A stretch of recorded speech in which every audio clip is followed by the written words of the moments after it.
Welcome back, Troglodytes, to your daily dose of guitar information, the Trogly's Guitar Show. Good morning, guys. 11:12 a.m. Usually I'm recording this at night. I thought I'd take you guys through my normal routine this morning. You might have noticed the past couple of days I've been uploading at 7 p.m. Eastern Standard Time. That is my ideal upload time, and I'm going to try really hard to get back to that because I've been slacking lately due to scheduling issues. So in my never-ending quest to document every single Gibson guitar, let's see what was listed last night. Looks like we got a severely overpriced Studio. That's not too bad of a price on an ES-175, but nothing's really standing. Ooh. What did they do to that Goddess? Jeez. Okay, so I've documented every single color of Les Paul Goddess, but this no longer looks like it because they've swapped out the pickups. So just in case you missed those episodes, there's SG Goddesses and Les Paul Goddesses. Let's take a look at this original black one first. So they normally have a lightning bar wraparound tailpiece. They get these chrome knobs with the white plastics, and this particular color gets the copper wound pickups. And you can actually see through to that color. You get a sweet ebony fretboard. They're just kind of cool guitars. Now, black, it's one of my least favorite finishes, but the big thing to know about the series is they're slightly shrunken down Les Pauls, so that's not a full-size Les Paul. I mean, it's a full size as far as the scale goes, but the body's been shrunk down, so it's like the opposite of a bucket head. But how you go from this to this, it's just kind of funny. It looks like a Les Paul standard that's just been converted to like R4 specs and then routed. Oh my goodness. Now I know why this looks so weird. They've added additional controls. How did they do that? Because that's staggered. They would have had to fill that in. Did they refinish one of these? Is it actually a Les Paul Goddess? I'm really not sure how they managed that, but okay. But take a look at these pickups. They have a vintage T-top. That's worth at least $250 on its own. And is that an old DiMarzio? And it looks like a pigtail wraparound bridge. Those things are pretty nice. Did this really start life as a Goddess? Because that has a full one. This 2006, yeah, that puts it in about the right range. Ooh, headstock repair. That's why it's cheap. That's not looking right. Somebody put that on there. It does look slightly thinner, though. Let's read our description. Okay, yeah, I was right. So it was refinished in oxblood in an attempt to make it look like Jeff Beck's 54 custom. And apparently that's just an old pickup cover, and it's not actually the T-top under there. That is fascinating, because normally these Goddesses have a gloss front, but the rest of the guitar is satin on the back. So yeah, that is interesting. Now what do I think of the price? $11.25. A lot of work went into that. It's had a headstock repair. I mean, one of these in stock condition would be worth anywhere between $15 to about $2,000 in the ebony finish. Now some of the fancier colors will get more. So $800 to $1,100, that's probably about right for this example. So not a bad deal if you have to have that guitar. But an interesting topic nonetheless. What else can we find here? Let's talk about these Studio Swirls real quick. These initially started as a blue one that was like a commemorative of the Nashville floods. Basically, the story goes is all the paint that was on the floor kind of looked like this. So they decided to do this run. So there's gold ones, there's the silver burst, and there's a blue one. I've also done that. Those are pretty cool guitars. But as you can see, you have to pay quite a premium for a Studio Swirl over a regular Studio. But typically, they're within that $1,200 to $1,600 range. Sometimes you can get them as cheap as $1,000. It kind of depends on the color. Gold is usually one of the least popular ones in that particular run. That looks like the end of page 1 here. Anything interesting on page 2? Oh, nice. A limited edition run Candy Apple Red from '82. I do have an old video on one of those. Fun story, that was the first guitar that I got that had a pot shaft that was just missing. I thought somebody just installed an output jack on the front, but no, that wasn't the case. I had to swap out the pot. Whoa, there's somebody that wants 20 grand for the Dave Grohl.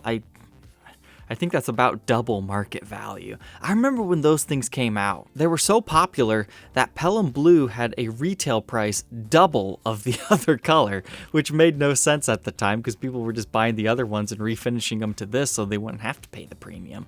At least that's how I remember it. That was very early on in my guitar career though. I would like to check one of these out one day, but they're just so expensive. I'm not paying 20 grand for, essentially a modern era guitar. But if you're a huge Foo Fighters Dave Grohl fan, I mean, it's a must-have. Now, that's kind of an interesting one. Is this a limited run? Les Paul Classic. Oh, okay. All right. Yeah, I know what this is. Wow, that's actually a pretty good deal for one of these. So they did black ones and tobacco sunburst versions. I didn't even recognize this as a Les Paul Classic at first. Now I see the inlays. You know, that is not a bad deal. They're not the easiest guitars to sell, but honestly, this black one kind of has that Peter Frampton vibe. I mean, I know it's not a Les Paul custom, but oh, Australia, wow. That's a fair price though. I could see that selling within a day or so. Average range on those guys, anywhere between 15 to about 2250. Whoa. That's a pretty cool top. Chevron flame tops, they're not my favorite, but sometimes they look pretty cool, like on this particular one. I mean, he's showing you in all the most desirable lighting situations here. The back just kind of looks plain though in comparison, but you only ever see the front. Looks like Lock and Grover tuners, and it's been rewired. I don't know about you guys, but I would like to see more photos of the top. I mean, there's so much of the other stuff. I mean, Reverb allows you 25 photos. Use them, people. Use them. Because to me, this looks like he only took photos in the most flattering angles. I want to see it at all different angles. But despite being a rather high price, I mean, looking at that, it's probably going to sell rather quickly. That's a pretty good deal on these knobs. I always sell them at $125, but I really only like to sell parts that I personally pull off of a guitar. That way I know they're legitimate and where they came from. Now they're all looking legitimate, so $90, it's a fair price. It's a little bit cheaper than I can sell them for. I had somebody send me this Zoot suit on my Facebook page this morning. I don't particularly like this one. They do not have very good streaking right here. They lose it right there. And I have documented every single variation on the Zoot suits. They don't have a lot of views, so definitely check those videos out. They all have very, comical intros to each of them. So if you want to learn more about these birch body dyed things that are essentially plywood, yes, you can find out about them on my channel. Now you might say, $2,500 for a Gibson USA Billy Joe Armstrong Jr. Typically these are like $1,200 to $1,600. Wow, that Gibson logo is really high on that one. Well, it looks like a 2010 model and it looks in really clean shape. So as a collector, that is appealing. It wouldn't surprise me if they get somewhere close to that, like $2,000 to $2,200, because there are a lot of Billy Joe fans out there. Let's take a look at this Les Paul SG. Well, I think by 63, that's the last year that they're technically Les Pauls. Okay, I see. I thought that looked weird from the outside photo. Middle humbucker. I like the way that they've done that cream pickup ring though, because it kind of disappears, and that still has all the gold on it. But I guess these things come stock with 3 pickups anyway, so they didn't really do any modifications here. That's why it looked funny, because it only looked like a 2 pickup version. I believe somebody's replaced that truss rod cover, and it's been refretted, so this is definitely a 100% player grade example now. But do we have any neck heel brakes? Not from what I can see. But it does look like we have some considerable stand rash. But all the pickups have been replaced, so that's a big killer on the value. This seems strange. Why would they redo the binding if they weren't going to do the fret nibs over top of the new frets? That seems like a poor decision. But player's grade isn't going to cost you 5 figures. But I do believe I'm starting to see the guitars that I was seeing last night, so I think our Reverb adventure is done for now. So let's head on over and check out eBay. What has just been listed this morning? What on earth is that? 1994 Rio Birdland L5S.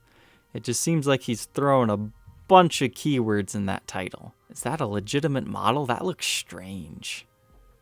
And of course, only 2 photos. It looks like just some 70s acoustic guitar. It's got the Howard Roberts inlays on it. What is that about? Handmade in 1994. Okay. Only 150 of them. That's probably why I have not heard of this. He doesn't seem to be that motivated to sell. I've never heard of this thing before. Let's check it out. Okay, his story appears to check out here. See, this is why hunting guitars on Reverb, eBay, Craigslist and stuff, it really does help expand your knowledge of all the stuff. I mean, if you want to know how I know everything I know, it's because I've been doing this every day for the past 5 years. So it looks like we get some sort of a curly back and sides. That's really strange to see those inlays on there. I hate the body. It doesn't attract me at all, but I love special headstocks like this, especially when it's a natural wooden color. Yeah, this particular example right here, that's nice mahogany back there. And then a flamey mahogany neck even, and that's multi-piece. That's kind of a cool little model. And fun fact, for anybody born in 1994 who's looking for their birthday guitar, if you go to the Montana plant, they did not use that limited edition 9.4 then production number. They actually used the original 9.4 day of production and production number. I was really excited when I found that out. But this guy, he needs a lot more photos if he wants $7,000. There's a pretty cheap Epiphone Nouveau. I did a review on one of those if you want to check that out. Is that a gloss rhino? Nah, it looks like some sort of a sparkle silver Les Paul custom shop. $2,500 opening bid? That seems fair. It looks like we just have some stand rash right there. And maybe a little bit of discoloring there. Kind of hard to tell. This is definitely priced to sell. I don't think anybody's going to use the buy it now price, but that is definitely the upper echelons of what it could get. Gibson Les Paul Japan clone. Well, guess what? You can't advertise it as a Gibson Les Paul then. That's why some people prefer to list on eBay, because they're not as good at taking listings down unless they get tons of complaints. Whoa. That's a fantastic price on one of those. I know there's somebody in the UK that's looking for one of these, but the only one that showed up wanted like $3,500. I think these are worth around $2,000, so if you're going to make them an offer, it's going to have to be more than the starting bid, that's for sure. I like this model because it's the ash body, and hey, it's an Explorer. I'm not a big fan of the Floyd Rose, but I can see why people would like that, but my gosh, do you guys see how dry that fretboard is?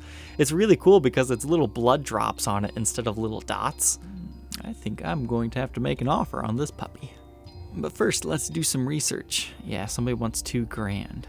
And the most recent sales, yeah, they've been anywhere between 17 to about $3,000. This is kind of one of those models that you can just jump all over. It just depends on how badly somebody wants one. Uh-oh, looks like there's a competing offer. Whenever I see that, I always have to offer more.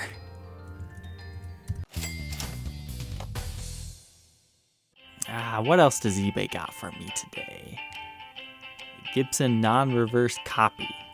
Now, copy, they're probably talking Gibson, so they really shouldn't be selling this. At least has decent pickups in there. Those Seymour Duncans probably worth at least $150. So, I mean, it's priced appropriately for whatever it might be. But sadly, somebody's going to take this, put a Gibson truss rod cover on it, and sell it to someone for $1,500 and take advantage of them. That's the reason why you can't sell fakes, and why you really shouldn't even sell one in general, because eventually they will end up in the wrong hands. And then you read about it on a Facebook group or a forum. Hey, it looks like that guy with the display case from last episode is slowly lowering his price. What? Oh my goodness. At first I was like, no, that's a sin. But then look at those pickups. Those came from an S1, so they put vintage pickups in here. That's kind of cool now that they did that. It's interesting how they put like a different piece of plastic on top of there so they could mount them sideways.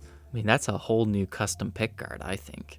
$1,200 for a 2006. I wish this was the 2002 when they had the ebony fretboard and the crescent moon inlays, because then that would be cool. I think these mods would look better on a black version of this guitar though, because the cherry, that's not an original S1 color and black is.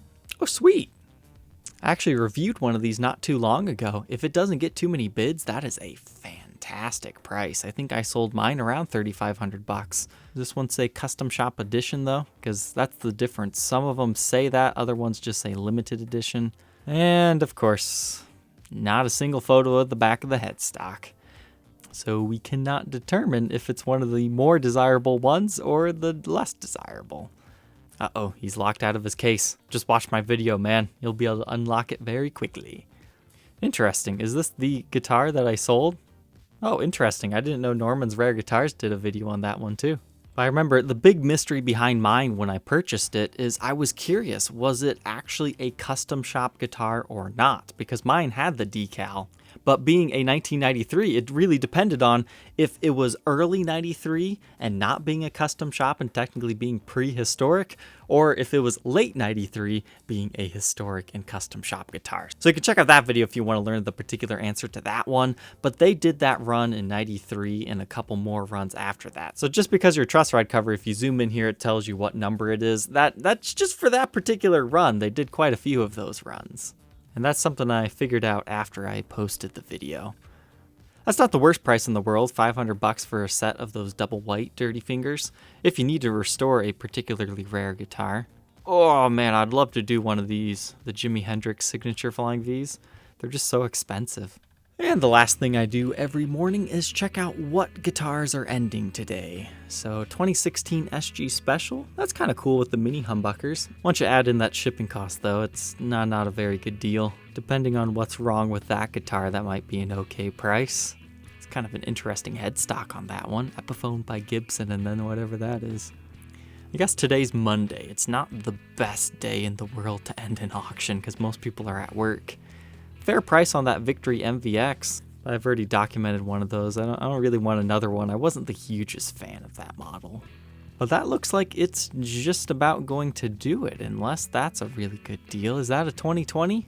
I wouldn't mind reviewing one of the new ones. They just released a new artist signature with a satin finish for $100 more. Yeah, that's a 2019, so it's from within the new 2019 lineup because of the serial number format. That could be a good deal depending on where it ends. But I think this is a good place to end this episode. Thank you, Troglodytes, for tuning in today. Don't forget to like, comment, and subscribe, and we will see you tomorrow on the next episode. Take care.